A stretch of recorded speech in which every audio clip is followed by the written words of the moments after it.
आप स्कूल्स में बच्चों को न्यूक्लियर पढ़ाओ, 12th तक सिर्फ एक स्टेटमेंट या एक पैराग्राफ होना is not sufficient now. Was able to establish Apsara, India's first nuclear reactor. Electric vehicles आपने सब्सिडाइज कर दिए, लेकिन वो चार्ज करने के लिए तो आप कोयला ही जला रहे हो ना। जो इंस्टॉलेशन लोकेशन है न्यूक्लियर का, वो कैसे डिसाइड होती है कि कहाँ लगाना है? बट न्यूक्लियर में और स्पेशली इंडिया में हम वो टूथपेस्ट वाली जनरेशन है, तो एकदम निचोड़ के जितना निकल सकता है we want to use it. There were people who were saying कि फ्रांस में सारी नदियां सुखा दी, न्यूक्लियर ने इतना न्यूक्लियर चलाया। जो 98 में किया, कभी कभी आपको दिखाना भी जरूरी होता है कि हमारे पास भी है। What are the things that need to change to give a significant boost to nuclear in India? Which will open up a hell lot of opportunities for the youth. They can come up with a fresh ideas in nuclear. Nature doesn't deal with कि हाँ मैं पैसे ले लेती हूँ, यहाँ पे ice बढ़ा देती हूँ।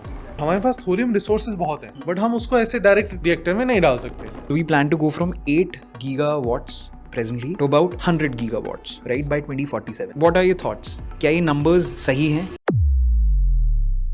The world is shifting from a unipolar to a multipolar global order. Trump is back and power is realigning. AI is rising, reshaping jobs and rewriting futures. The planet is warming up while the birth rates fall. To see these in isolation is to miss the bigger picture. A world which is unsteady, unpredictable, and transforming before our eyes. Let's make sense of the happening from India's lens, one conversation at a time. Welcome to the Nagrik Podcast with Hari. I think let's start with India's nuclear power program itself, right? कि उसका genesis कैसे होता है? 1954 में Russia में first nuclear reactor आता है. And we also know कि Homi Jahangir Baba was called as the father of India's nuclear program. What were the circumstances in which this entire program started? It's a bit of a history, but interesting. And in a way, I will put it in this manner that we are also in some sort of same situation right now as well. And this will be interesting to see. So the story started when Homi Bhabha came back after Cambridge, and I think everyone has seen this Rocket Boys and they all know what went and how. But what was interesting is this. He had a vision that irrespective of whatever financial condition we have today, if we really want to become a respectable nation, because उस time पे we came out of slavery, ठीक है? And when you are coming out of slavery, your mindset is low. You don't have leadership into your mindset, and you don't know what to do to lead in this global scenario जहाँ पे बहुत सारे और जो nations हैं वो अभी भी उस situation में हैं जो दूसरों को. So this was the scenario, and he had this vision because he studied in Cambridge, he was in London, he was connected to all those international scientists and traveling to different countries, and had a vision कि आपको leadership जाने के लिए क्या चाहिए. So he understood if you want to become a leader in any sense, a technological leadership is one of the prime thing. This was one. Now, which technology, which technological leadership, which forum, which particular technology to lead with, no idea. But he was a nuclear scientist, he knew, and nuclear was very new at that point of time. And its immense potential has already been seen because of the events in 1945. Everyone knew the other side, as well as by that time they also know the civil nuclear side, which was even more beneficial and even far more important for a country like us. Because nuclear has a potential, considering that point of time, we are thinking in that domain. He saw that there is a potential of energy security and independence. It will also lead the better healthcare, better agricultural, better industrial infrastructure, and it will help a lot to gain this sort of technical leadership. Okay, and then he was able to establish Apsara, India's first nuclear reactor, in 1956. It was also the Asia's first nuclear reactor. Super nice. So you're saying कि India में reactor, China, Japan, इन सब countries से Japan, but let's say Southeast Asia मान लो, तो Asia में सबसे पहले था. I don't remember Japan में उस टाइम था या नहीं. But in this whole Southeast Asia में, Asia में, it was the first reactor. So we achieved that. Again, उस टाइम पे struggle आपके सारे सबको पता है. We were having all sort of financial structures. We were having all sort of policy reforms because we didn't know where to go, how to go. We were still following those paths. So this was one of the vision and beginning of, let's say, nuclear era in India. Second point, which was really important, he was not just that he wanted to do this and it's okay. No, he knew that if we really want to do something, we need to have a plan in place. Like, we do 5-year plan, 10-year plan, like whole managerial plan. So then he talked about those, which is famous India's 3-stage program. And the very basis of this program was not just कि चलो कुछ करते हैं 3 stage में कर लेंगे. No, he analyzed all the resources we have, then all the technical skills we have and we can develop. Then, based on futuristic upcoming technologies, we should be ready with our 3rd stage program. So this was the whole genesis of India's 3-stage program. So that was the main origin. अगर एक चीज़ इसमें से कुछ निकल के आ रही है वो ये है कि डिस्पाइट द फैक्ट कि we gained independence in 47 and the fact कि 56 में हमारा फर्स्ट रिएक्टर बन जाता है पूरे एशिया या साउथ ईस्ट एशिया में, this is a huge progress and we were literally at the frontiers of this technology when this started. And Homi Bhabha was able to also create and curate a plan जो कि was very much in line with कौन सा fuel है, technologies आगे क्या आने वाली हैं, and everything was in sync. So again, a man way ahead of the time. Indeed. Right? So what were the 2 or 3 key features or elements of this nuclear program, and where do we think we currently are in that implementation of the program? Because I think that's where... That's key. That's the key, right? The key, because we have already completed 70 years now. It need to be evaluated. So, let's say, take a point of view of resources first. This whole program was fission-based program. There was no fusion in this picture back then. So, fission, जहाँ पे आपके heavy nuclei break होते हैं, उसमें से energy निकलती है. You use this energy, जिससे पानी गर्म होता है, स्टीम बनती है, एंड स्टीम से आपका टरबाइन चल के बिजली बनती है. So this is fission. And ये जो एलिमेंट टूटता है मेनली यूरेनियम होता है. अच्छा, यूरेनियम के भी आइसोटोप्स होते हैं. एक होता है 235 जो न्यूट्रॉन एब्जॉर्ब करके टूटता है, एनर्जी देता है. एक होता है 238 जो एब्जॉर्ब करता है, एंड 239 बनता है प्लूटोनियम, जो कि और एक फ्यूल है. सो न्यूक्लियर रिएक्शन जो है वो एक अलग तरीके की रिएक्शन है, वो केमिकल रिएक्शन नहीं है. लाइक अगर आप सोचो कि कोयला है, कोयला जल रहा है, तो it's all chemical reaction. But ये जो न्यूक्लियर में हो रहा है ये बहुत इंट्रिंसिक है, एटम टू एटम इंटरेक्शन है. तो वहाँ पे मटेरियल दूसरा बन सकता है. लाइक वो पुरानी कहानी में, वो ज़माने में एक कहानी होती थी कि वो पारस का एक पत्थर है, उसको रखा, वो सोना बन गया, लोहा सोना बन गया. इन अ वे अगर आप उसको साइंटिफिकली देखें तो मटेरियल वैसे का वैसे रहता है. इट एब्जॉर्ब्स न्यूट्रॉन एंड वो एक मटेरियल से दूसरे मटेरियल में कन्वर्ट हो सकता है क्योंकि उसका एटॉमिक स्ट्रक्चर चेंज हो रहा है. So put it this way. So now coming to uranium. अब हमारे पास यूरेनियम रिसोर्सेज कितने हैं, किस क्वालिटी के हैं, this need to be understood. तो ही डिड दिस एनालिसिस के कहाँ पे हैं, कितने हैं, कैसे हैं, हम कितना प्रोग्राम किस तरीके से लेके जा सकते हैं, किस टेक्नोलॉजी पे फोकस करना चाहिए, किस तरीके का फ्यूल साइकिल होना चाहिए and all. So he found कि न्यूक्लियर में का जो रिसोर्स है यूरेनियम, वो रिसोर्सेज कम है, इंडिया में कम है. दूसरा जो और है जिससे वो निकलेगा, लाइक एक क्रूड फॉर्म जो होती है जिससे हम प्योर फॉर्म निकालेंगे, उसका क्वालिटी भी ख़राब है. तो जहाँ दुनिया, इट्स जैसा ना कि कहीं पे तो आपने मिट्टी में हथौड़ा मारा, उसमें से पानी निकल गया, कहीं पे आप 20 मीटर बोरिंग कर रहे हो तब पानी निकल रहा है, वो भी मिट्टी वाला, वो भी मिट्टी वाला. तो we were in that situation in terms of nuclear कि भाई यूरेनियम एक तो कम है और जो है उसको रिट्रीव करना भी कॉम्प्लिकेटेड सिस्टम है, क्योंकि इन अ वे उसका जो डायरेक्ट इम्प्लीकेशन है कि कॉस्ट ऑफ एक्सट्रैक्शन ही ज़्यादा हो गया फ्यूल बढ़ेगी और क्वालिटी भी कम है. आपको और ज़्यादा मेहनत करनी पड़ेगी. जो चीज़ें लोगों के पास आसान है वेस्ट में, हमें बहुत मेहनत करनी पड़ेगी. So that he analysed. Okay, ये सब हुआ. उसके बाद उन्होंने देखा कि अब इस टाइप का अगर हमारे पास फ्यूल है तो उस टाइप की टेक्नोलॉजी जानी चाहिए. So he went ahead with pressurised heavy water reactor, PHWR जिसे हम बोलते हैं, जो इंडिया की अभी इस वक्त तक की टेक्नोलॉजी है 220 मेगावाट वाली. तो उसमें क्या होता है कि आप नेचुरल यूरेनियम यूज़ कर सकते हैं. आपको नेचुरल यूरेनियम से मेरा कहने का मतलब है कि जो नेचुरल यूरेनियम होता है उसमें 99.3% जो है वो 238 होता है, यूरेनियम 238, जो टूट नहीं रहा, वो एब्जॉर्ब करके दूसरा फ्यूल बन रहा है। और 0.7% जो होता है वो आपका होता है 235। तो अल्टीमेटली आपका फ्यूल जो है उसमें वो इतना ही है। लेकिन ये टेक्नोलॉजी में क्या है कि आप नेचुरल यूरेनियम डाल के भी रिएक्टर चला सकते हो। तो वो ही वेंट अहेड विद दिस। इससे दो चीज़ें हुई कि एक तो जो आपको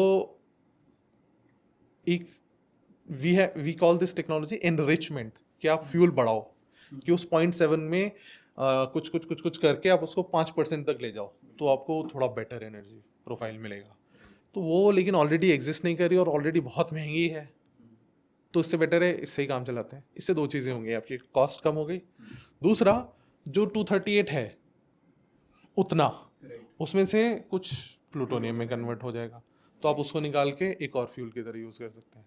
तो आप एनर्जी भी ले रहे हैं और फ्यूल भी बना रहे हैं नेचुरली। तो आप जो बहुत ही कम 0.7% है उससे तो एनर्जी एक्सट्रैक्ट कर रहे हैं, और जो 99.3 है उसको कुछ एक नेक्स्ट फ्यूल में कन्वर्ट कर। वो अपने आप नेक्स्ट फ्यूल में कन्वर्ट हो रहा है क्योंकि ये नॉर्मल प्रोसेस है रिएक्टर में। So this was brilliant idea. This was the stage 1। This was stage 1। Okay, this is stage 1 of the programme. और ये कोई कंट्री इस साइड में थिंकिंग कर भी नहीं रहा है, क्योंकि दिस इज वेरी मच कि आप अपनी ही सोर्सेज और रिसोर्सेज को देख के समझ के ये प्लानिंग कर रहे हैं। उसका रीजन है, अगर आपके पास 1 लाख रुपए महीने आ रहे हैं तो आप सोचोगे ना कि 10-20 हज़ार कहाँ खर्च हो रहे हैं, यू डोंट केयर। लेकिन आपके पास आई 2,000 है तो फिर आप 100 रुपये भी सोच समझ के खर्च करेंगे कहाँ पे करना है। So you are in that situation, cost wise भी और रिसोर्स वाइज भी। So we were very calculative. Then this was stage 1 कि भाई ऐसा है कि ये निकालो, ये रिएक्टर लगाओ, सॉर्टेड। उसके बाद क्या हुआ, अब आपके पास दो टाइप के फ्यूल हैं, एक जो इससे निकल रहा है प्लूटोनियम, और दूसरा जो नेचुरल है वो। देन ही एनविजन्ड अनदर थिंग कि ये जो इसको रीप्रोसेस करना पड़ेगा, क्योंकि वो जो फ्यूल है वो सब मिक्सचर में बन रहा है, आप उसको उसमें से एक्सट्रैक्ट करना पड़ेगा। 238 अलग से, प्लूटोनियम अलग से, जो रिमेनिंग 235 है वो अलग से, सब ये सब। तो ये टेक्नोलॉजी भी उन्होंने डेवलप की कि भाई ये खुद से करना पड़े, क्योंकि अगर आप बाहर भेजोगे फिर किसी से करवाओगे फिर उसको एक्स्ट्रा पैसे दोगे और फिर आपको लाइफ टाइम ही करवाना पड़ेगा क्योंकि आपके पास है नहीं। So he thought again independency, security, own, सब कुछ इन हाउस, कुछ किसी पे डिपेंडेंसी नहीं है। दिस वाज द थिंग कि let's do it on our own. तो उन्होंने वो टेक्नोलॉजी भी डेवलप की। उससे ये हुआ 2-3 और चीज़ें हुई। नाउ यू नो कि भाई आप इस चीज़ को प्रोसेस कर सकते हो। आपके पास प्लूटोनियम अलग से सेपरेट आ गया, आपके पास यूरेनियम 235 को अलग से प्रोसेस करना आ गया, 238 को अलग से निकालना आ गया, और जो बाकी आइसोटोप्स बने वो आपने अलग से निकाल लिए। इसका वेस्ट प्रोसेसिंग में बहुत इंपॉर्टेंट यूज है, उसको मैं नेक्स्ट पॉइंट में डिस्कस करता हूँ। अब यहाँ से जो प्लूटोनियम आया उसके लिए एक और टाइप का रिएक्टर होता है जिसको बोलते हैं फास्ट रिएक्टर।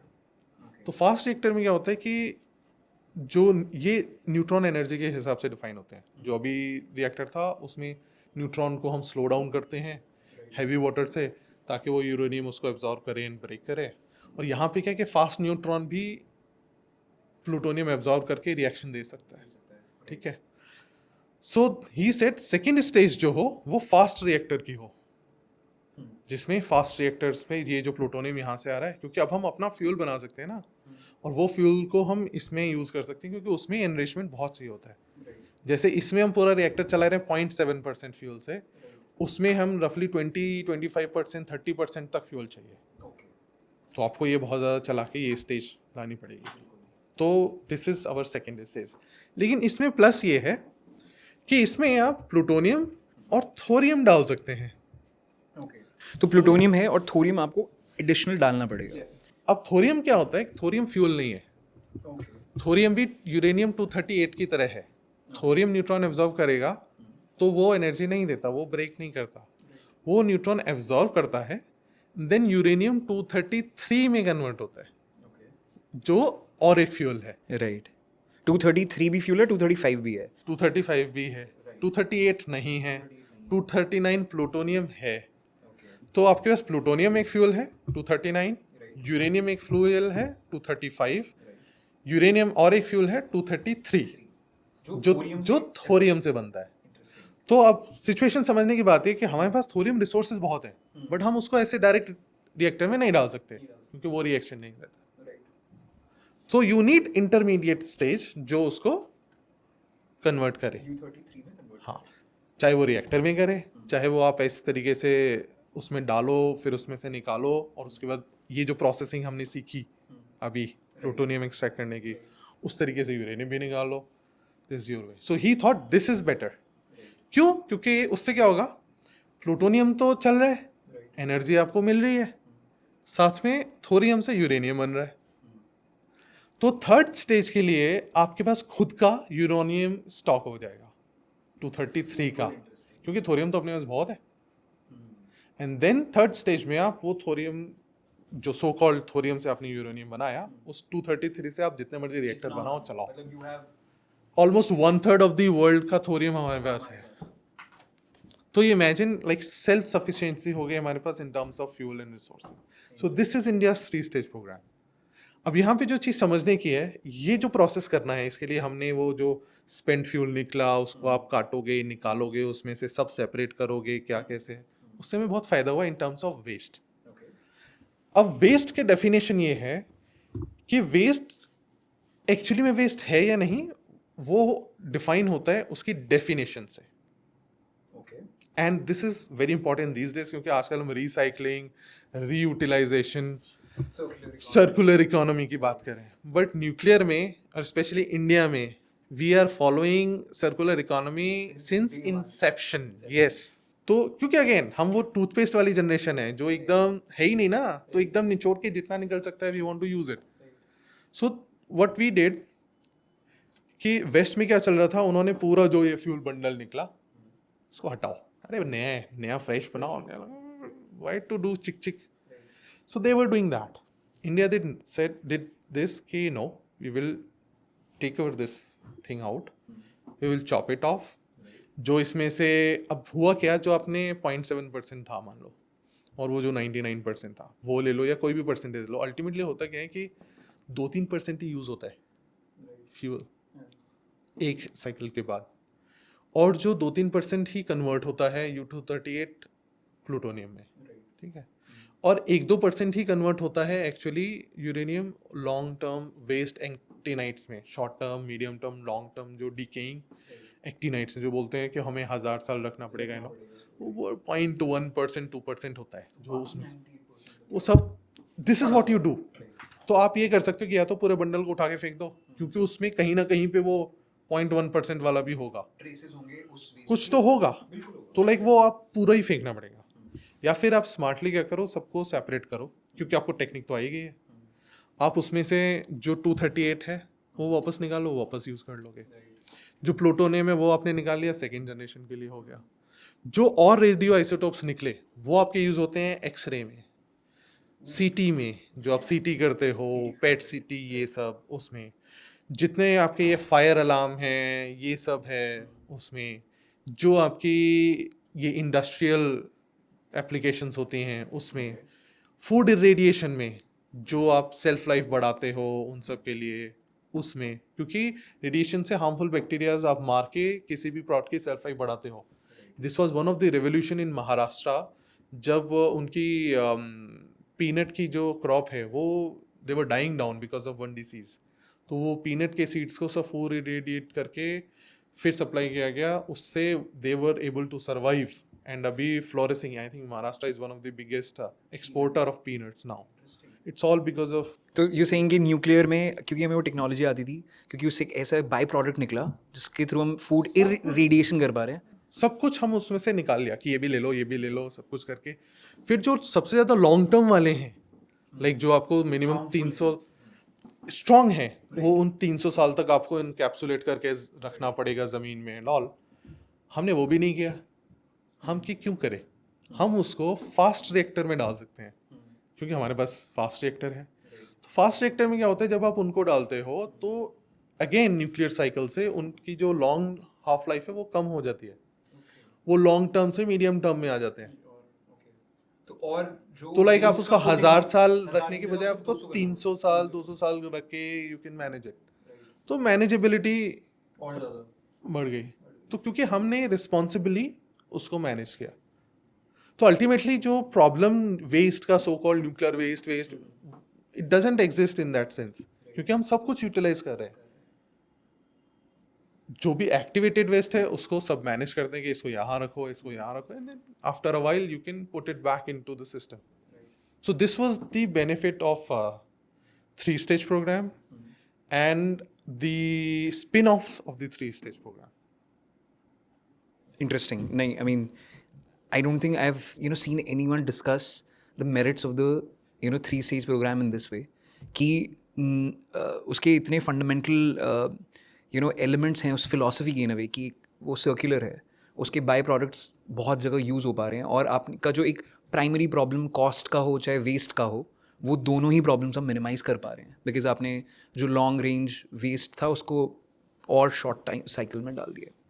इसीलिए जब कॉस्टिंग भी न्यूक्लियर की होती है ना, तो वी डोंट डू कॉस्टिंग की अच्छा ये प्लांट लगाया, इसका कॉस्ट है और ये ऑपरेशनल कॉस्ट है और यहीं पे खत्म. No, we do costing nuclear का स्टार्टिंग फ्रॉम माइनिंग अंटिल वो पूरा वेस्ट का कहानी कब खत्म होगा वो सब इंक्लूड करके पूरा. एंड इसीलिए अगर हमारा कॉस्ट ज़्यादा भी रहता है तो we take responsibility and accountability of it कि ज़्यादा है, क्योंकि हम बाहर कहीं कचरा भी नहीं फैला रहे. नेगेटिव एक्सटर्नैलिटी कुछ है ही नहीं हमारे इसमें. हम ये नहीं कर रहे कि जलाओ फेंको, वो तुम्हारा काम, वो तुम्हारा प्रॉब्लम है. We are not doing this, ये हमारा प्रॉब्लम है, will take care of it and there is a cost of it which we include the cost. So this is more of accountability. Right. Super interesting. तो एक बार I think now that we have understood the three stage programme in detail and in a way the brilliance of Homi Bhabha, एक बार वो also I think discuss करते हैं कि उसके नेक्स्ट 3 to 4 डेकेड्स में इंडिया का जो टेस्ट्स होते हैं दो लोकेशंस पे, दो डिफरेंट टाइम स्पैन्स में, पोखरन में. So we do the first test in 1974 under the leadership of Shrimati Indira Gandhi, and जो सेकेंड होता है वो under the leadership of Atal Bihari Vajpayee. We do it in 98 and I think 98 में ही फाइनली इंडिया को एक न्यूक्लियर स्टेट डिक्लेयर किया जाता है. तो again I don't think a lot of people know कि इन दोनों टेस्ट के बीच में एग्जैक्टली डिफरेंस क्या था, क्या प्रोग्रेशन हुआ, क्या 74 में हुआ, क्या 98 में किया, और क्या डिफरेंस था उन दोनों में. तो आई थिंक अगर आप उसके बारे में डिटेल्स दे पाएंगे तो that will be super nice. See, पहली बात उतना डिटेल जानने की जरूरत ही नहीं है. This is not the thing which is for our civil purposes. Military programmes हमेशा उनका एक अपना इम्प्लीकेशन होता है, अपनी एक नेसेसिटी होती है, एंड उसके लिए उनका खुद का एक जस्टिफिकेशन होता है. Okay, let's say this is beyond our discussion, लेकिन जो टेक्नोलॉजिकल पार्ट है this is required for us. जो 74 में टेस्ट हुआ उसका आइडिया बेसिकली ये नहीं था कि हम सीधा लेट्स से वेपन बनाने जा रहे हैं. द आइडिया वाज कि हम लोग अपनी कैपेबिलिटी टेस्ट करेंगे, क्योंकि उसके लिए आपको सुपर कंप्यूटर्स चाहिए वो कैलकुलेशन करने के लिए. नॉर्मली नहीं कर सकते, ठीक है. You need different type of simulation codes to do that. एक अलग एक्सपर्टीज चाहिए, वो हमारे पास वो सब कुछ नहीं थी. We were all developing, and this was also the part of international atomic agency जो है IAEA, जो UN की बॉडी है, न्यूक्लियर को रेगुलेट करती है या मॉनिटर करती है, गवर्न करती है. उसने कहा था कि न्यूक्लियर का यूटिलाइजेशन किया जा सकता है बहुत और भी डाइवर्स एप्लीकेशन में, जैसे कि कैनाल बनाने के लिए, या फिर आप किसी भी टाइप की इस टाइप की जो डिगिंग टेक्नोलॉजी है वो सब कर रहे हैं उसके लिए. So India thought it is a good idea, क्योंकि उस टाइम पे again we were in the same era जहाँ पे हमें कैनाल वगैरह भी चाहिए थी. उस टाइम पे इंदिरा कैनाल है वो सब आए, क्योंकि ग्रीन रेवोल्यूशन वी नीडेड कि पानी चाहिए सब जगह. पानी नहीं होगा तो सिंचाई कैसे होगी. They were all scenarios. So this was the basis के let's give it a try, वो कर सकते हैं. And that's why it was named as peaceful explosion. The 74 explosion was peaceful explosion, smiling Buddha. This was thing. Yeah. Then जो 98 में किया, it was basically for nuclear deterrence. He wanted to become independent. And उसके बहुत सारे political scenarios भी थे जो surrounding में इंडिया के चल रहे थे, एंड इट वाज रिक्वायर्ड कि कभी कभी आपको दिखाना भी ज़रूरी होता है कि हमारे पास भी है. So this was more of this sort of approach. So approach were different in that sense. तो 74 का was mainly focused on कि उससे associated technology. Yeah, technical excellence के लिए, and this was more for nuclear deterrence के लिए कि भाई हमारे पास भी है. So this was the main difference. Interesting. और technology wise as such कोई Technology wise, जो core nuclear में न्यूक्लियर के साथ साथ जो कोर टेक्नोलॉजी हमें डेवलप की, हमने इंडिया का खुद का फर्स्ट सुपर कंप्यूटर बनाया खुद से. You know, the team of Dr. R. Chindambaram, who passed away last month. He was one of my mentor. He was one of the leading figure in this, in both the cases. And he used to tell me कि सिर्फ ऐसा नहीं है कि आपको bomb बनाना है तो nuclear की टेक्नोलॉजी चाहिए, आपको बहुत एडवांस मैथमेटिक्स चाहिए और बहुत सारी इक्वेशंस आप डायरेक्टली हैंड से सॉल्व नहीं कर सकते. You need computer codes, simulations to do it. And वो भी डेवलप की इंडिया ने. लाइक आई थिंक परम 1000 या कुछ था जो इंडिया का पहला सुपर कंप्यूटर था, वो भी वहीं BRC में it was developed and all. तो ये सारी चीज़ें इंडिया ने खुद की कैपेबिलिटीज डेवलप की. This is all available in all documents, you can have a detail reading.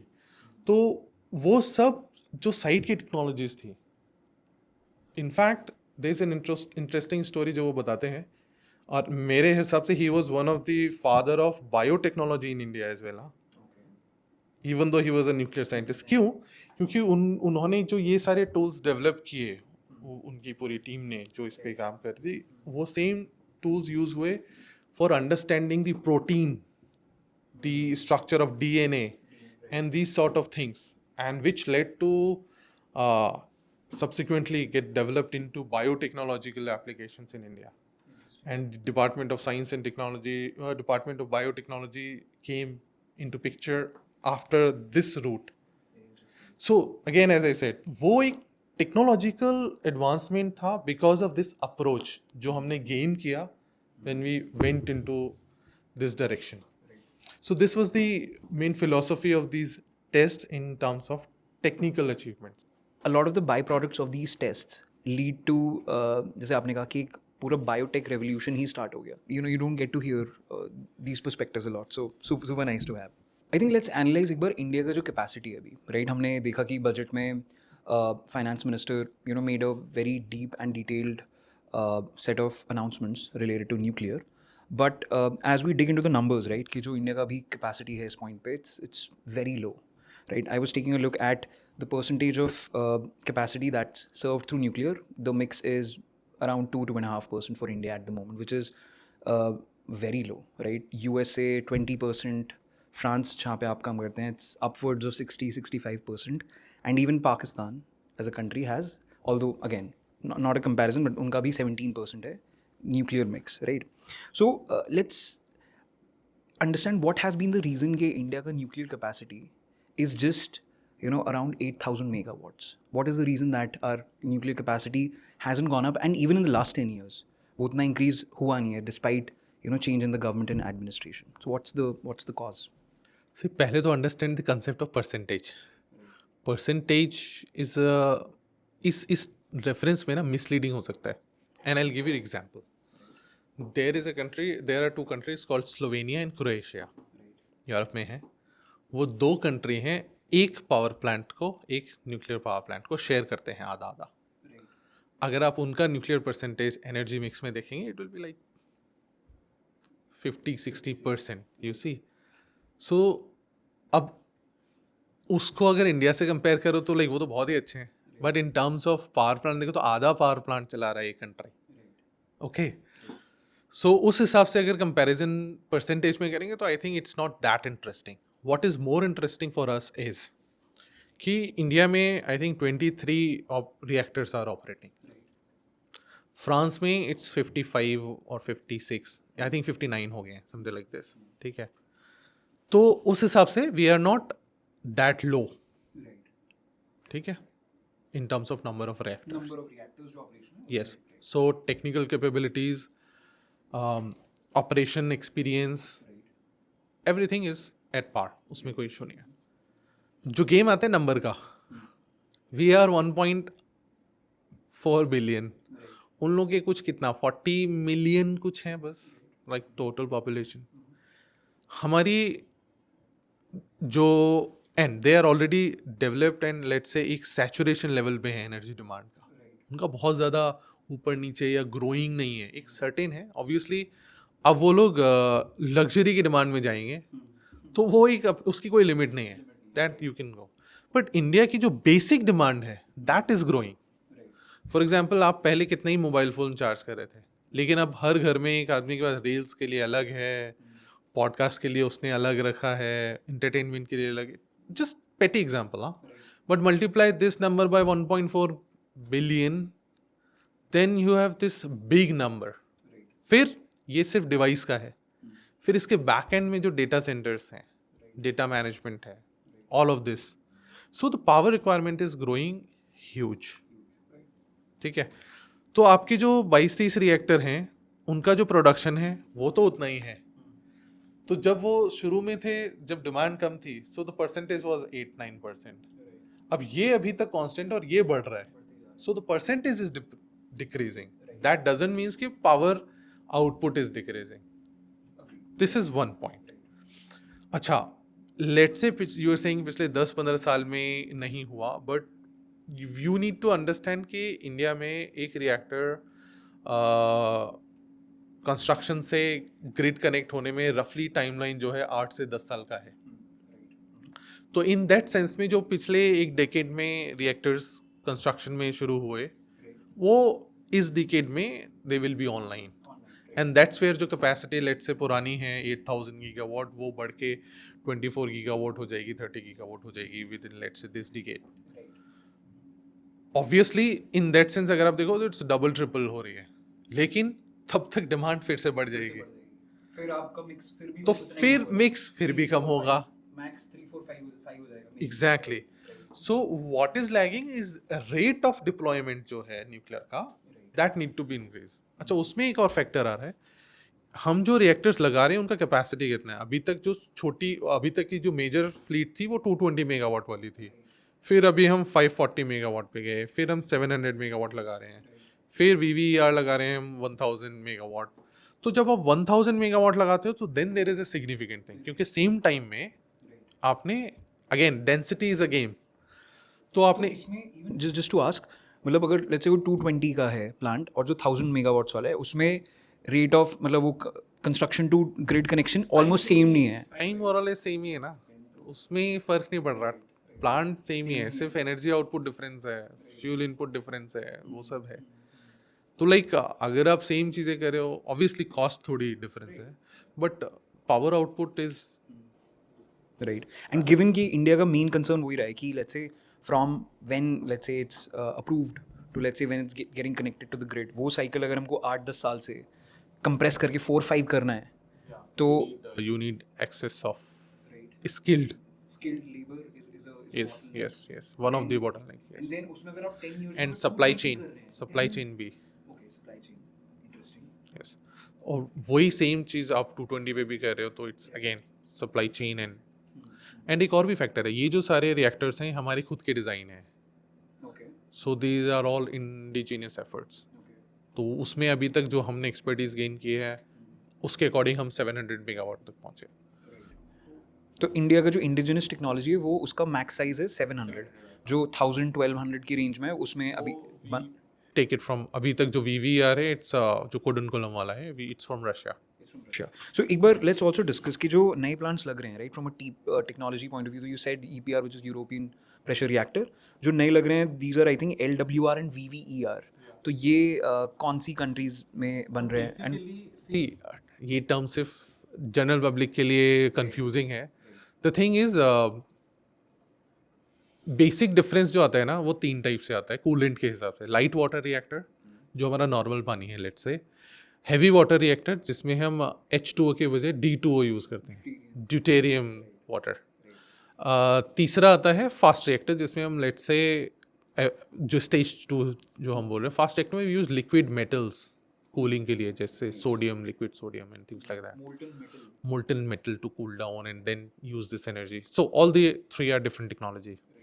So light water की कैटेगरी में आता है आपका EPR भी और VVER भी। okay So they are the names of reactor. Like उन्होंने European pressurized water reactor बोला उसको. VVR is a Russian में water energy reactor, something like this. I think vodka something like this. So I mean this is, but they all are part of light water reactors. जो Indian reactors हैं PHWR, they all are heavy water reactors. तो वो demarcation है. We call them PHWRs, pressurized heavy water reactors. We can, उनका एक generic term है कैंडू reactors as well, क्योंकि वो कनाडा में डेवलप हुए थे, Canadian deuterium reactors. So there was this CANDU is also the term get associated a lot with the PHWRs and things like that. I think India में एक ही plant shut down हुआ और वो शायद I think कैंडू वाला ही है, राजस्थानी पता नहीं कहाँ पे. I was looking at the capacity In the beginning. So वो शुरू में उस टाइप के ही साइजेस थे. So this is the main. Interesting. I think one question which I always find it very fascinating is कि जो इंस्टॉलेशन लोकेशन है वो कैसे डिसाइड होती है कि कहाँ लगाना है. साइटिंग. हाँ, मतलब दिस इज़ वेरी इंटरेस्टिंग. आप नॉर्मल कोल है कहीं भी लगा सकते हो, या लेट्स से सोलर है वो तो लेजिट कहीं लगा सकते हो, बट न्यूक्लियर का this is a complex decision, right? How is it done? And I tell you, this is very important as well. Nuclear में siting is again a proper exercise. आप ऐसे नहीं करते कि चलो यहाँ लगाते हैं. नो, यू डोंट डिजाइन कि भाई यहाँ पे लगाना है तो हम करते हैं. You analyse the site. Almost 500 से 1000 ईयर्स का पुराना data you analyse for geography, for seismic activity, जितना भी आपके पास डेटा अवेलेबल है. More is mayor. And then you do the calculation for past 100 years का data for seismic activity, for let's say tsunami effect, water cycle, जो बारिश, आपका जो ground water level, all of it, क्योंकि cooling capacity and air flow, bridge system क्या है, all of it. क्योंकि nuclear को कूल डाउन करने के लिए सिर्फ ऐसा नहीं कि सिर्फ सी लेवल पे आप लगा सकते हैं. You don't need it. आप उसको डायरेक्टली कूलिंग टावर से भी कूल कर सकते हैं. There were people who were saying कि वो फ्रांस में सारी नदियाँ सुखा दी, न्यूक्लियर ने इतना न्यूक्लियर चला रहे हैं. क्योंकि इंटरेस्टिंग पॉइंट है कि फ्रांस में कई सारे रिएक्टर्स तो ऐसे हैं जहाँ पे नदियों के किनारे हैं, लेकिन फिर भी वो कूलिंग वाटर से आप कूल कर सकते हैं. तो देयर आर डिफरेंट कंसेप्ट्स की आपके ऊपर है आप किस तरीके का सिस्टम चाहते हैं. आप नदियों से कूल कर सकते हैं, आप कूलिंग वाटर से कूलिंग टावर से कूल कर सकते हैं. It's up to you. आप सी वाटर से कूल कर सकते हैं डायरेक्ट सी शोर पे लगा के. It's all your philosophy, how you want to do. But जब आप कुछ भी करेंगे, अगर आप रिवर के किनारे लगा रहे हैं तो रिवर फ्लो, रिवर लेवल पुराना 50-100 साल का आप देखोगे. नहीं, 100 year is minimum. You need to have this data. क्यों? क्योंकि आप प्लांट अगले 60 साल के लिए लगा रहे हो. तो जो एग्जैक्टली कि भाई क्या पैटर्न था, पता चला आपने जिस लेवल से लगाया 60 साल बाद वो लेवल ही नहीं है. See, so these are all like proper decisions to be done with the data, proper measurements क्या है. अगर मेजरमेंट डेटा नहीं है तो आप उसमें नहीं जाओगे. आप इन चीज़ों में रफ एस्टिमेशन नहीं करते. यू नीड डेटा क्या है. सीज्मिक एक्टिविटी बहुत इंपॉर्टेंट डेटा है इंडियन सब कॉन्टिनेंट के लिए कि भी कहाँ पे क्या सीज्मिक एक्टिविटी है. क्योंकि अगर मान लीजिए पिछले 100 साल में वहाँ पे रिएक्टर जहाँ पे आप लगा रहे हो वहाँ पे जो अर्थक्वेक है, सीज्मिक एक्टिविटी, वो मैक्सिमम 5.5 रिक्टर स्केल का ही है, then you will design it for like let's say 6.5, 7. लेकिन अगर वहाँ पे सीज्मिक एक्टिविटी 8 रिक्टर स्केल की है, then you will design it for 9.5 का. या बनाएंगे ही नहीं, maybe that cut off भी होगा. आई थिंक इट डिपेंड्स कि अगर उसके अलावा कोई जगह है ही नहीं ऑप्शन में तो फिर you will design it accordingly. But then all of it has excess cost, excess protocols to be put in place. I always think कि Ladakh seems to be an, I don't know, ideal. मेरे को लगता है ideal candidate है nuclear के लिए. Cold है, ठंडा है. हाँ, लेकिन लद्दाख सबसे ज़्यादा seismic activity. Exactly. So that's a negative point कि आप वहाँ नहीं लगाना चाहिए. उसका उसी के लिए those remote locations के हिसाब से the concepts of micro and small modular reactors is more beneficial. क्योंकि वो उस टाइप की सिचुएशन के लिए डिजाइंड है. एंड छोटे भी हैं तो यू कैन पुट इन, उतनी डिमांड भी नहीं है like you can. So that's how you decide for sighting.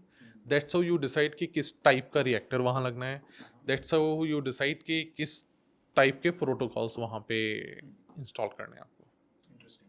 So that's a very मतलब बाकी एनर्जी सोर्सेज के लिए जो जितना ही लाइट डिसीजन होगा इसमें उतना ही कॉम्प्लेक्स है कि where are you putting because the life cycle of the plant itself is you talking 60-80 years का नेट राइट सो इवन ये तो विंड में और सोलर में भी देखा जाता है कि कहाँ पे सोलर इंटेंसिटी किस डायरेक्शन से है, किस है, विंड इंटेंसिटी किस से है, किस डायरेक्शन से है, और उनका हिस्ट्री क्या है.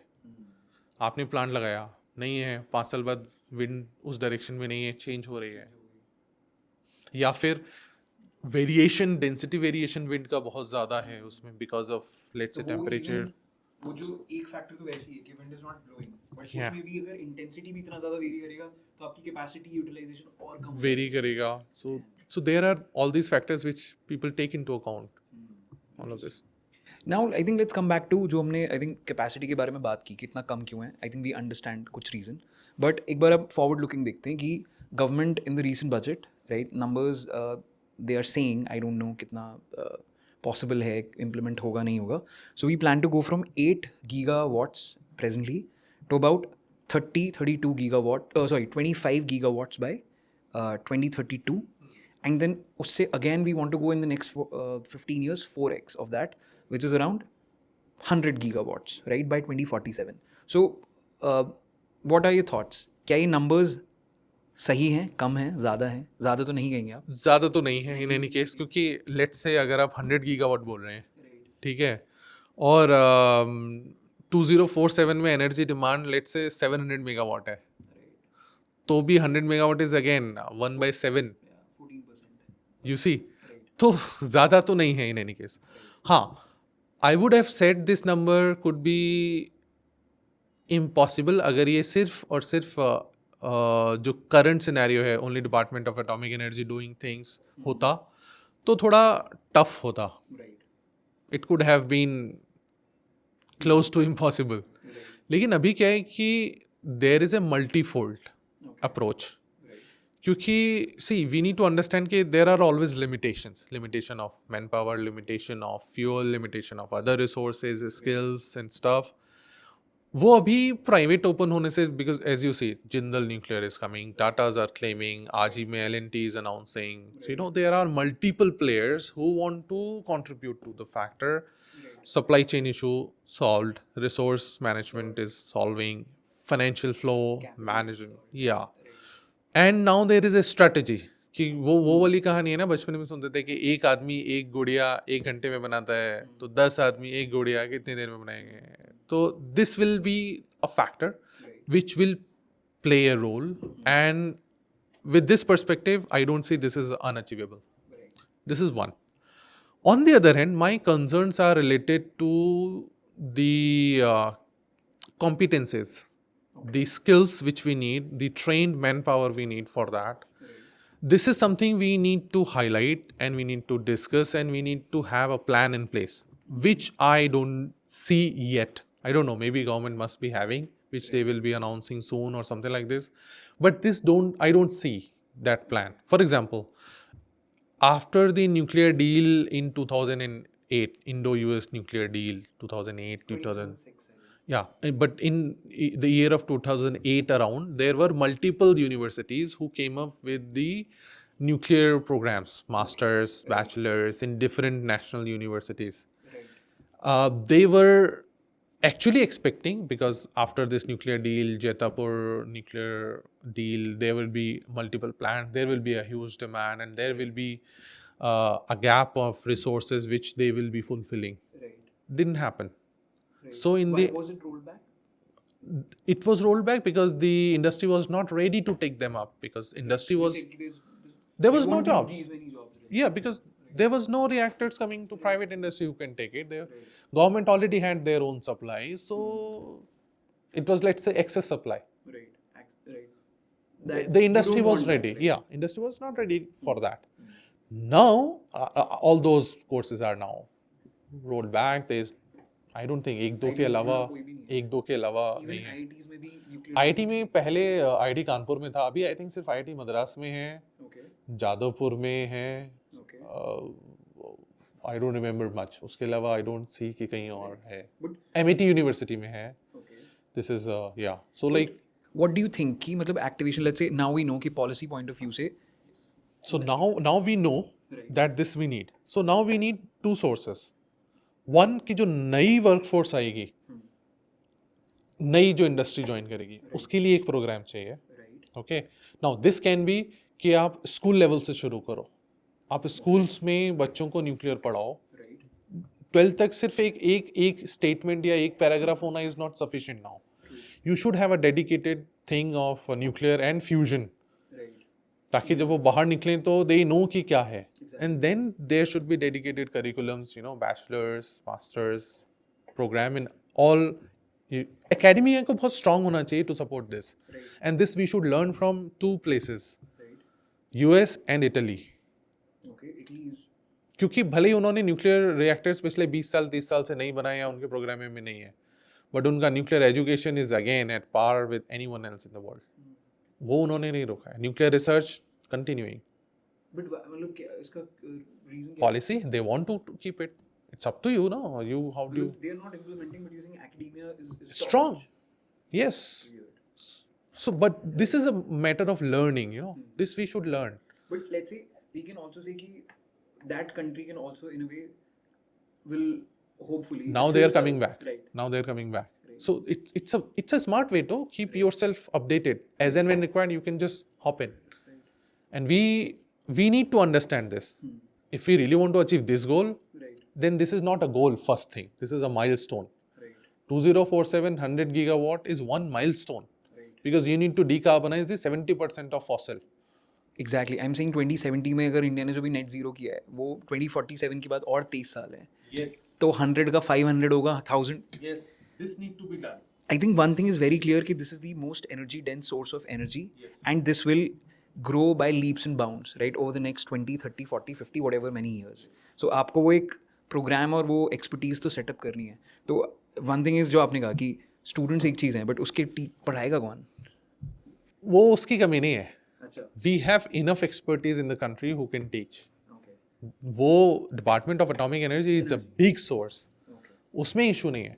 लेकिन ये वर्कफोर्स को ट्रेन करना इज बिग चैलेंज. और ये तो है नई जो लाइक आपको फ्यूचर रेडी करनी है. Ready. Right. क्योंकि आप आज इन्वेस्ट करेंगे तब वो 2047 में जॉब करेगी ना. Right. जो आज जॉब कर रही है वो 2047 में रिटायर होगी. Right. बिल्कुल. Okay. जो अभी एंटर भी करेगा वो भी रिटायर मिड मैनेजमेंट में पहुंच गया है. वो काम करना नहीं चाहेगा. बिल्कुल. True. You understand this point very clearly.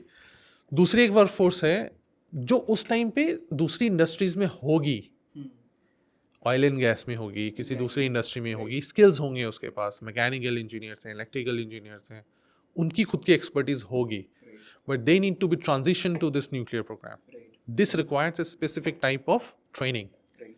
आप न्यूक्लियर रिएक्टर ऑपरेटर बना रहे हो तो उनको ट्रेन करोगे ना ऑपरेशन के लिए. वो भी रिएक्टर में करोगे. But you can't do directly ना कि उनको सीधा पावर रिएक्टर में ले जाके. जब आप गाड़ी चलाना सिखाते हो तो सीधा उसको हाईवे पे नहीं ले जाते ना. You do something in between.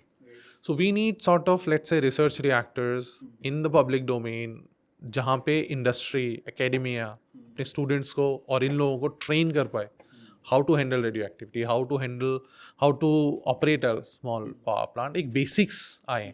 And basic difference mechanical engineering में जो कन्वेंशनली यूज़ होती है वो जब न्यूक्लियर में अप्लाई होती है तो what are the changes. Electrical engineer यहाँ से वहाँ जब ट्रांजिशन करेगा तो how he should think, how you should operate. This required to be done not only at a nationalized level as well as industrial level. आपको अपनी industry में भी अपस्किल करना होगा so that you can become the part of supply chain. Like supply chain भी robust होनी चाहिए ना. If you're going this, as I said, 100 gigawatt milestone. You should prepare for, let's say, 1000 gigawatt somewhere. Right. मतलब 70% is the goal to decarbonize. और अगर हम 100 gigawatt भी करें तो it will going to be 14%. end of the day, I'm again saying कि the standard of life convenience वो increase होती ही जाएगा. और अभी तो हम स्टैंडर्ड ऑफ लाइफ की बात ही नहीं कर रहे. अभी तो बेसिक एमिनिटीज ऑफ लाइफ. मतलब आई एम अज्यूमिंग कि जब इंडिया जैसे कंट्री में whatever, I don't know what is the stabilized new population level, I don't know, maybe still it will be 1 billion plus, right? Who knows? अभी तो I think fertility rates के हिसाब से whatever number hits, but उस पर अगर we start hitting US per capita energy consumption, then we are talking magnitudes of 10x, 100x of the energy levels required, standard of life required, जो भी. So then you need.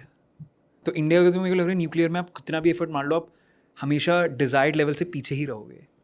So how do we hit those desired levels? Then you need pedals. Like more effort, no? If 10 is required, then you need to do 20. So like this is where we are. Super interesting. So again, you're saying कि training programs चाहे existing professionals के लिए हो चाहे young के लिए हो, they need to be put in place now. Right. This is the right time. Everyone knows there is maybe policy certainty है अब यहाँ से has to be done at this moment. Right. And as I said again, आपको training के लिए research reactor लगाने हैं, facilities लगानी है, उसका भी टाइमलाइन वही है. आप अगर आज रिसर्च रिएक्टर अनाउंस करोगे वो फिर 10 साल में बनेगा. Right. एक तो हाँ लीड टाइम्स इतने ज़्यादा हैं. तो फिर एग्जैक्टली तो लाइक आपको you need to fine tune your timelines कि कैसा है. आप टारगेटेड सिंपल एक एग्जांपल है, आपके पास अप्सरा ऑलरेडी ऑपरेशनल है पिछले 70 साल से. Replicate it. नो, छोटा रिएक्टर है 1 megawatt, you can replicate it. आपको उसका सारा एक्सपीरियंस है. So just replicate it to universities different. जब जितना पुराना न्यूक्लियर इंडस्ट्री है तब से आप एक रिएक्टर मॉडल रिएक्टर रन कर सारे एक्सपीरियंसेस हैं. You just simply need to put one in each state, right? Ensure कि by 2030s all the states have one model reactor जहाँ पे स्कूल से लोग जा रहे हैं, पढ़ रहे हैं, देख रहे हैं लोग. और इससे एक ही सिर्फ यही नहीं है, इससे लाइक बहुत सारे और भी चीज़ें हैं जो डिफरेंट एप्लीकेशंस हैं. रिसर्च की, स्टूडेंट ट्रेनिंग्स की, वो सब इम्प्रूव होंगी. Issues of radiopharmaceuticals, all of this will be catered by this approach. Let's say you have Apsara right now, and you have minimum 30 Apsaras in the next 5 years. Then you have at least one facility in each state where you can train your workforce. You can not only train the existing workforce, you can also train the upcoming workforce with the cutting edge technology which you have. Exactly. मतलब अगर आज decision लेंगे the main thing is it's already 2025, we're in the middle of the decade. अभी करेंगे तो जाके early 2030s में we'll have these. और अभी लेना इम्पोर्टेंट इसलिए भी है, मान लीजिए प्राइवेट कंपनी एंटर कर रही है, पैसे लेके आ रही है, मेक श्योर कि वो पैसा सिर्फ और सिर्फ रिएक्टर लगाना और उससे पैसे बनाने में ना जाए. It should play a role to nation building as well ना. वो पैसा एजुकेशन में भी जाए कि भाई इसका आपने अगर let's say 1000 crore you are putting in this, put 50 crores or 100 crores in putting this reactor. तो आपको पैसा भी खुद नहीं लगाना. Ask this company to put it because they will be utilizing it for their as well. And it will also contribute to your R&D sector. Ask them to contribute to R&D as well over this. Improve materials, improve techniques. I don't know, you want to use AI for nuclear, all of this you can do, but do it this way. तो वो policy अभी अगर हम करेंगे सोच के तो होगी. And that's why I said in the beginning, जो भाभा सिचुएशन में तब थे, we are in a way in the same situation right now कि world is at another technological advancement which is fusion, and we are again at this notion कि हम अभी आगे जा रहे हैं. फ्यूजन में अभी भी we are at nascent. What to do. Difference सिर्फ इतना है कि उनके पास पैसे नहीं थे. आज के डेट में एटलीस्ट पैसे की कमी तो नहीं है. आई डोंट से कि हमारे पास पैसे की कमी, और गवर्नमेंट के पास नहीं भी हो, but in a way country में है. एंड एवरीबडी नाउ अंडरस्टैंड्स कि जो भी सिचुएशन है बाहर कार्बन की, जो भी एवरीबडी अंडरस्टैंड्स कि we must invest. I think you talked about policy, right? So जो 2 एक्ट्स हैं which is atomic energy act 62 and civil liability for whatever is right 2010, इसमें what do you think what are the key elements जो prevent कर रहे हैं इसको? I think finance minister ने बोला भी है कि they will amend both of these और probably either one of those acts. What are the things that need to change to give a significant boost to nuclear in India?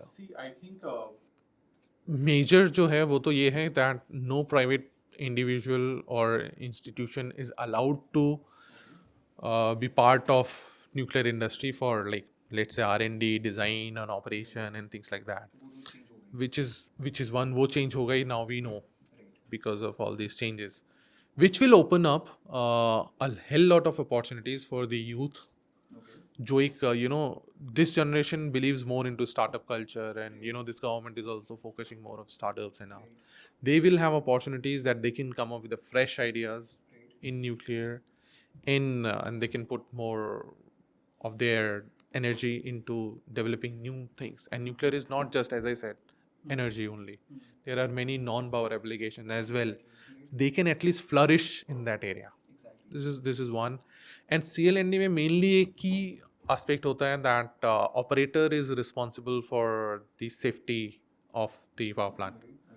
So उसमें people have, especially those जो foreign से आप reactor लेना चाहते हैं, उनको they have a problem. They don't want that liability. They don't want that liability. And उसमें कुछ पॉइंट सही भी हैं. लाइक अगर हम रिएक्टर बाहर से ले रहे हैं, उनका ऐसा है कि अगर वो वहाँ से ले रहे हैं तो उनकी रिस्पॉन्सिबिलिटी कैसे है. हमारा regulator is correct in that sense कि भाई आप जो रिएक्टर हमें दे रहे हो, हमें क्या बताओ कैसा है, डेटा वेटा सब है मान लिया, लेकिन कंपोनेंट में अगर सप्लाई हमारी नहीं है, हमें पता नहीं है, तो फिर it will be difficult to जज ना, तो फिर आपकी रिस्पॉन्सिबिलिटी है. So now they are trying to find a proper loop that how it should be put, कि किसकी रिस्पॉन्सिबिलिटीज हो, ऑपरेटर की रिस्पॉन्सिबिलिटी हो या डिज़ाइनर की रिस्पॉन्सिबिलिटी हो या शेयर्ड रिस्पॉन्सिबिलिटीज हो. This is one part. Second part, they are also trying to figure out insurance policies, कि अगर कुछ होता है तो देर should be some insurance in place which can take care of these stuff. But these are all factors which they are still continuing to think about. I think they are smart enough to figure this out. Yeah, this is not the toughest part. This is not the toughest part, I would say. But the tough part is that they should decouple this, which I said before as well. Space program in the beginning, he was excelling this. Then he wanted to collaborate with NASA and all. Then there was a demand that he should also explore, because he was making rocket, so he was demanded to explore the possibility of missiles as well. He said no. He said if we couple them together, then we will be again in the same problem, through which Department of Atomic Energy is going. क्योंकि आपका civil और military programme coupled है, तो आप manage नहीं कर पाते. Military programme की वजह से सिविल पे भी सैंक्शंस आते हैं, तो आप कोऑपरेट नहीं कर पाते अदर एजेंसीज के साथ. So that's why he decided to keep space program independent as a new civil program. And he made the government came up with DRDO or something, where Kalam Saab was sent to take care of this program. तो उससे फ़ायदा ये हुआ कि ISRO has so many collaborations globally, almost with all space agencies. And उसका benefit हमें सबको पता है. We all are sharing knowledges, क्योंकि ऐसा नहीं होता कि आप सिर्फ knowledge ले रहे हो. You are also sharing it. So it's a two-way game. But with both of this exchange, you grow as well. आप बट अगर आप दोनों प्रोग्राम्स को यूसिंग की अगर आप मर्ज करते हो तो वो शेयरिंग ही रुक जाएगा आपका. And this is what is happening with nuclear ना. जब इंडिया ने न्यूक्लियर पीसफुल टेस्ट किया 74 में, तो पीसफुल था, but it was associated with nuclear military program, तो आपके ऊपर सैंक्शंस थे, यू कांट डू एनीथिंग. तो फिर ये चीज़ें ना हो, इसलिए it's really wise to separate them out. This is a very I think this- macro governance issue कि आपकी structuring कैसे है. Exactly. So I think this is what they are figuring out now. And they will have to figure it. They should figure it now. This is the time, if you are restructuring it, then restructure in a manner that they should have capability to. क्योंकि vision तो आपका ये भी नहीं है कि आप nuclear technology को बाहर देना भी चाहते हो. You want to export. You want to export. तो like all of this act and scenarios need to be put in place accordingly. Interesting. So basically हम कह सकते हैं 25-26 would be It will be an interesting year. Interesting time. Yeah. कि policy में change हो रहा है, प्राइवेट कैपिटल और investments are coming in, new technologies are coming in. So again nuclear renaissance in a true sense, right? Now I think let's quickly touch upon some of the elements जो budget में भी cover हुए, right? So finance minister said that not just private sector entry, but we are also seeing two different reactors, which we are calling, one is Bharat Small Reactor BSR and the other is Bharat Small Modular Reactor जो SMR technology है. What is it? अभी announce हुआ है, कहाँ पे है India इस position में, where I think BSR, what they are calling, is the India's almost standardized 220 megawatt का जो PHWR है, the pressurized heavy water. take, like, why give it a spin and name it this way? What are we planning to do? Name this, I don't know. Name is something they can plan it. It's small because it's 220 megawatt electric. Okay. But any reason, मतलब any special focus जो उस पे जाने वाला है? हाँ, क्योंकि वो एक ऐसी टेक्नोलॉजी है, India has mastered in it. तो यू आर सेइंग कि प्राइवेट वहां पे आके तो लाइक वो आप उसको सीधा सीधा पूरा डिजाइन लगा के आप रिप्लिकेट कर सकते हैं. That's the idea behind BSR. Like 220 megawatt का इज, लेट्स से इंडियाज का standardized design. This you can put whenever you want, you can multiply it. Plug in करे एंड यूज. प्राइवेट आए, वो उसका डिजाइन ले, उसको पूरा बनाए एंड ऑपरेट करे. This is like the idea. So we've mastered it. This is the lowest, in a way, वो होता है ना कि safest option है. We master safest, cheapest, cheapest. और एक ये भी है कि जो उनकी कैप्टिव डिमांड है उसको सूट करता है और लाइक इंडस्ट्री को ना. तो कुछ इंडस्ट्रियल ऐसी चीज़ें हैं जो भी हैं वहाँ पे. स्टील इंडस्ट्री है या जो भी है, उनकी उतनी डिमांड उनके हिसाब से सही है. लेट्स से छोटा टाउनशिप है, they can take care of it. So in a way we are saying कि this will specially help in decarbonizing the industrial emission. जो उनकी खुद की पार है, मे बी उनमें सेटअप करने में बहुत खर्चा भी आता होगा, ट्रांसमिशंस लग. Yes yes yes. In number of factors, right. तो this will do that. And जो BSMR है, जो भारत स्मॉल मॉड्यूलर रिएक्टर है, I think they want to develop a modular reactor with indigenous technology. Okay. And again, this is again the Department of Atomic Energy effort. Right. Private में ऐसा, there is only one thing which we are doing, which is the Sukshma, India's, yeah, Sukshma is a 10 megawatt electric micro reactor which we are developing. It's really smart. Even if you compare to BSR, which is 220, it is just 10. Interesting. And जो BSMR होगा वो कितना होगा capacity? This I have no idea. Okay. This is not something which we have seen yet, okay. but there could be. would be 50 70 80 70. When you call SMRs, उनका एक range होता है that let's say 50 megawatt to 300 megawatt, they all are small reactors. Modular is the modularity. For example, what we are saying MMR, micro modular reactor, Sukshma will be MMR. So which you can manufacture in modules. Chuck. You assemble it in factory and then send it to, you plug and play kind of model we are proposing. 10 megawatt तो ऐसा लग रहा है कि किसी एक ऐसे district में लग के उसकी. Yes, the idea is we want to target it for remote locations. जहाँ पे बड़े प्लांट्स लगाना feasible नहीं है, it's getting tough, उनके लिए transmission tough है. So we can put it there. वहाँ से simply you transmit, truck पे रख के लेके जाओ, you can install it there and then you can have a supply. 10-15 साल बाद जो भी life उसका है, उसके बाद you can change it. Simply. As well as जो स्टील इंडस्ट्री है, लेट्स से जहाँ पे भी कैप्टिव पावर का रिक्वायरमेंट है, जहाँ पे स्टील इंडस्ट्री में एक टिपिकल लेट्स से 20-25 मेगावाट का रिक्वायरमेंट होता है, you can put it there.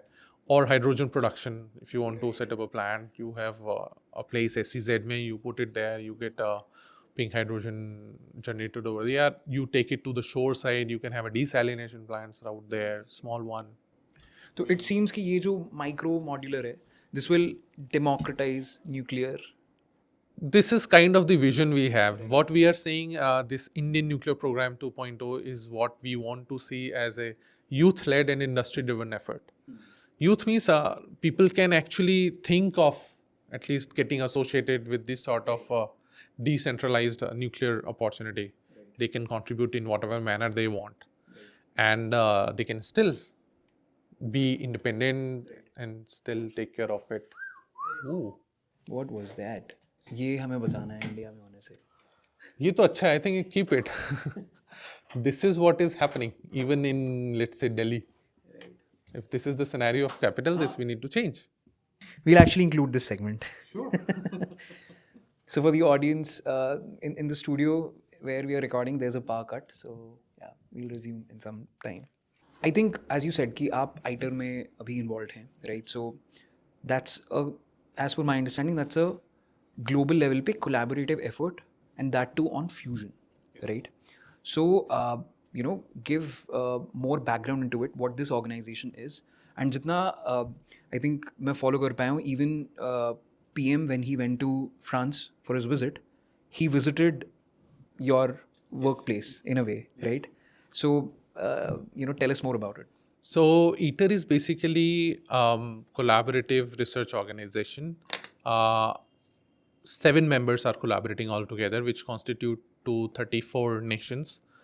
India, Russia, China, US, European Union, South Korea, and Japan. They are like 7 members. So these members are financially also contributing. Everything. They are contributing financially, and the finance is separated out into, let's say, you can do in kind, some cash, some everything. So depending on how you are, but the contribution is fairly equal. European Union has more part because it constitutes more of the country, so it's like 45% from them, and rest of the people are like 9-10%, something like this. Interesting. And so in a way, it's a joint effort. So ownership is also. Yes. So this is interesting. You pay 10% and you get 100% knowledge back, because the knowledge which will be created at ITER will be shared among all the members. So this is the concept, and this effort actually started in 1985 when the President Ronald Reagan from the US and General Secretary of USSR then Mikhail Gorbachev discussed this scenario of fusion during the Geneva Superpower Summit, and they came up with this idea that we should follow. And then India joined this effort in 2005, and in 2006 the ITER agreement was signed among those 7 members in Élysée Palace in Paris, in presence of then President, I think Jacques Chirac, who was the president then. So, and after that, Prime Minister Modi and President Macron are, I think, after signing the ITER agreement, they are the first head of state who have visited ITER, if my information is correct. So this was a historic moment, and not only this, what ITER is doing is the biggest fusion research experiment, and I think you must visit to appreciate the superiority and efforts and the scale of this experiment. And this is for the first time when you have seen fusion coming out of paper, or let's say 2D, to this 3D transition, and at this scale. So ITER is like a plant scale demonstration facility, so which is 500 megawatt of fusion power will be produced during this operation, which is not small, and it will be an integral facility where all the systems all together will be tested for operation, plant, maintenance, and everything, including tritium reading and fuel cycle efforts, heat removal. All of this will be tested all there. And along with that, because of the significance and the lessons learned from ITER, if you see in last 5 years, there have been many fusion startups coming up in the globally, and this is all coming because of the confidence they have seen in let's say in ITER as well. And then there are multiple milestones in fusion in the US, in National Ignition Facility, in JT60, in West, in East, tokamaks and all of it. So they all contribute. So the idea is all those tokamaks which are there, they all share their knowledge to ITER. ITER takes all of them into account and fine tune their parameters or whatever is required. And once ITER will be ready and operational and doing the tests, this all knowledge will send back to all these people. Let's say East or JT60 or whosoever is responsible for the ITER member, and then they will come up with their own fusion power plants. So this is a very significant part of fusion cooperation at ITER, and India as well has significantly contributed to ITER in terms of components. I would say world's largest cryo vessel, which is cryostat, is being sent to ITER. It's already there, which was built by India in India. Which organization? L&T, Larsen & Toubro in Hazira plant, they manufactured it, sent it back. They are contributing a lot. The L&T group it's entirely contributing to ITER. Heavy industry, technology services, LTTS, they all are contributing in terms of manufacturing, services, engineering services. Inox India is contributing a lot there, and Tata's, HCL, all of them. There are many Indian industries who are actually contributing a lot to ITER project as well in different sense.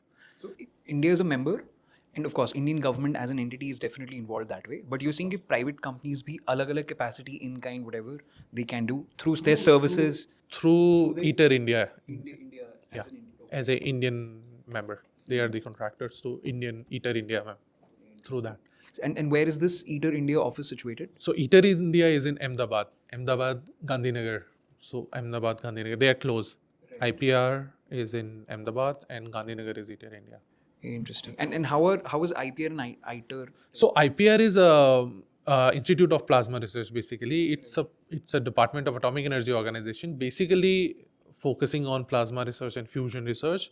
And ITER India is the member organization from India to ITER. So they take care of all the aspects. Interesting. And the core reason why ITER office is established in Gujarat, let's say, is a reason because of IPR. There, yes. So they can have collaborations all together. And there we have two tokamaks as well, one Aditya U and one SST1.